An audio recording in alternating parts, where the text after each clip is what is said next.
Um tema de grande importância. Eu sou assistente social, inclusive tivemos já no passado alguns embates, porque muitos consideram assistencialismo, né? Porque não sabe o que é ter um filho com uma deficiência.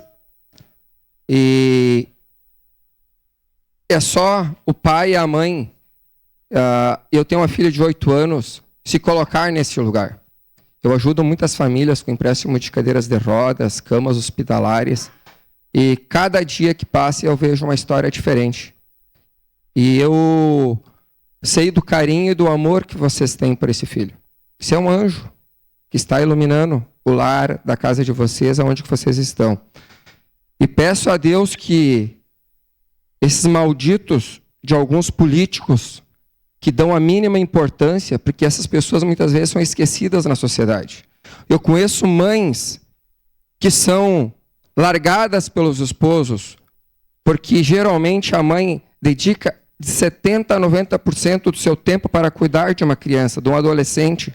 Eu conheço mães que estão há 20 anos cuidando de um filho ou uma filha acamada, com a síndrome de uma doença, e o marido seguiu com uma outra família. Abandonou. Hoje pela manhã, no meu gabinete, eu e meu assessor Beto atendemos uma família que o marido abandonou.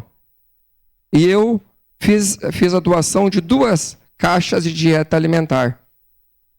Porque a vida, infelizmente, estamos vivendo uma sociedade egoísta e de hipocrisia, e que muitos levam assistencialismo. Isso aqui não é assistencialismo, é fazer a diferença na vida das pessoas.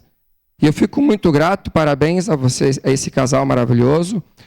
Continue sendo esse exemplo para a sociedade, porque esses anjos não pediram para vir a esse nosso mundo. Eu tenho uma doença também, não tenho 30% do cérebro do lado esquerdo, mas sou um lutador, batalho todos os dias. E vocês é uma batalha consistente 24 horas. Parabéns e que Deus sempre prospere essa família maravilhosa. Obrigado.